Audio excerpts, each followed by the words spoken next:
उत्तर भारत के एक सुंदर पहाड़ी गांव शांति नगर में एक किसान शंभू अपने परिवार के साथ रहता था। शंभू के पास कुछ एकड़ जमीन थी जिस पर वह दिन रात मेहनत करता था। उसकी पत्नी गीता और बेटा अमन उसकी मदद करते थे। अमन एक होनहार लड़का था और अपने पिता की तरह मेहनती और समर्पित था।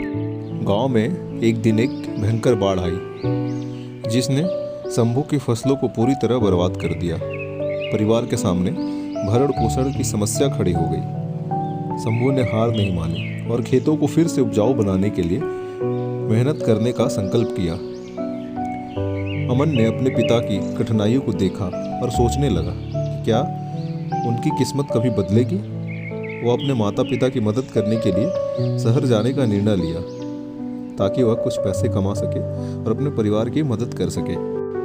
अमन गांव से शहर गया और काम की तलाश करने लगा। उसने बहुत जगह जाकर काम मांगा और उसे कहीं भी काम नहीं मिला। तभी उसे एक जगह एक इश्तिहार दिखा जिसमें प्यून के जॉब के लिए वैकेंसी थी और वो वहाँ चला गया। वहाँ जाकर उसे एक फॉर्म भरने को दिया गया जिसमें उसे अपने डिटेल्स और ईमेल आईडी भरनी थी, पर उसके पास ईमेल आईडी नहीं थी। उसने वहाँ के स्टाफ को बताया पर उन्होंने उसके पास ईमेल आईडी ना होने की वजह से उसका मजाक बनाया और उसे वहाँ से जाने को कह दिया। अमन निराश और हताश होकर एक पार्क में जाकर बैठ गया और अपनी किस्मत को कोसने लगा कि उसकी किस्मत हमेशा उसके खिलाफ ही चलती है। अगर आज मेरे पास ईमेल आईडी होती तो मुझे भी अभी जॉब मिल चुकी होती। उसी समय पार्क में एक वृद्ध साधु जो बुद्ध के उपदेशों को फैलाने के लिए प्रसिद्ध थे अमन के पास आए। उन्होंने अमन की व्यथा सुनी और मुस्कुराते हुए बोले, बेटा, जीवन में कोई भी कठिनाई अस्थायी नहीं होती। बुद्ध ने कहा है कि हमारा भाग्य हमारे कर्मों का परिणाम होता है। यदि हम सच्चे दिल से मेहनत करते हैं और धैर्य रखते हैं तो किस्मत भी हमारा साथ देती है। उन्होंने कहा, जैसे किसान खेती करे, अच्छे बीज बोए, अच्छे खाद डाले, पर कितने क्विंटल फसल आएगी वो तो हम नहीं जान सकते, वो तो भगवान जानते हैं। कई बार ओले पड़ जाते हैं, सूखा पड़ जाता है, फसल खराब हो जाती है, पर किसान इस वजह से फसल लगाना तो बंद नहीं कर सकता। हम अपना कर्म करेंगे और जब हम अच्छे कर्म करेंगे तो उसका फल मिलेगा ही। जैसे विद्यार्थी परीक्षा की तैयारी करता है, पूरे साल मेहनत करता है और परीक्षा देता है, पर ऐसा तो नहीं कि सारे के सारे विद्यार्थी पास हो जाए। कुछ फेल भी होते हैं और वो फिर से और मेहनत करते हैं और अगले साल पास हो जाते हैं। पर जो मेहनत करता है उसको रिजल्ट अच्छे ही मिलते हैं। पर अगर वो पढ़ाई ही ना करे तो क्या वो कभी पास हो सकेगा।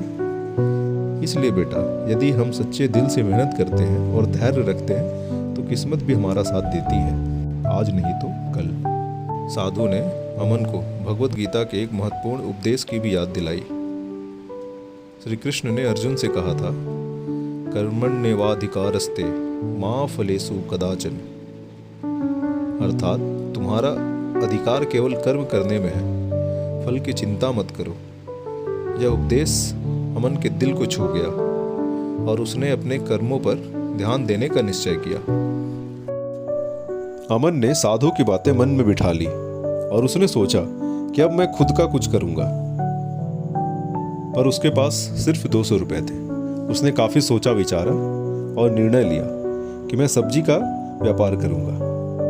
वो अगले दिन तुरंत गया और जाकर के जितनी सब्जी आ सकती थी उतनी सब्जी लेकर के आया और उसे आसपास की सोसाइटियों में घर घर जाके बेचना शुरू कर दिया। एक दिन 2 दिन उसे परेशानी आई, पर कुछ दिनों के बाद उसकी सब्जियां बिकनी शुरू हो गई और उसे मुनाफा भी आना शुरू हो गया। उसे बड़ा अच्छा लगा। उसने इसी काम को आगे बढ़ाया और अपने मुनाफे के पैसों को बचाना शुरू किया और उन पैसों से और सब्जियों की बढ़ोतरी की। अमन की मेहनत और धैर्य का फल मिलने लगा। उसका व्यापार तेजी से बढ़ने लगा और उसने शहर में अपनी एक पहचान बना ली। कुछ साल निरंतर मेहनत के बाद वो सब्जी मार्केट का बहुत बड़ा व्यापारी बन चुका था और उसने शहर में बहुत अच्छा घर भी खरीद लिया और उसने अपने परिवार को शहर बुलाया और उनकी स्थिति में सुधार आया। उसके माता पिता भी अमन की तरक्की से बहुत खुश हुए। अब वह अपने पिता के खेतों में भी सब्जी लगवाने लगा और वहाँ गांव से भी मंगवा करके बेचने लगा, जिससे वहाँ गांव के उसके पिता के जो खेत थे उससे भी उन्हें मुनाफा आना शुरू हो गया। उसकी तरक्की की चर्चा शहर में होने लगी। कुछ टीवी रिपोर्टर्स ने उनका इंटरव्यू लेने का फैसला किया, जिसे लोगों को दिखा करके उनकी कहानी सुना करके प्रेरित किया जा सके। उन्होंने एक सभा आयोजित की और लोगों को उनके संघर्ष की कहानी सुनाई। उन्होंने बताया कि किस प्रकार मेहनत और धैर्य ने उनकी किस्मत बदली और उन्हें सफलता दिलाई। अमन की कहानी सुनकर गांव के लोग बहुत प्रेरित हुए।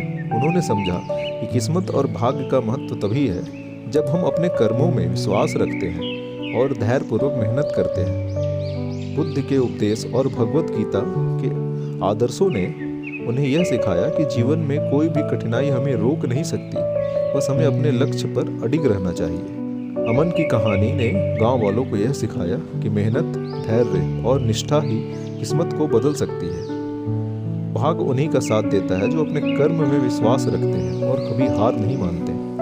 जीवन में हमें अपने कर्मों पर ध्यान केंद्रित करना चाहिए और फल की चिंता किए बिना अपने पथ पर आगे बढ़ते रहना चाहिए। धन्यवाद दोस्तों।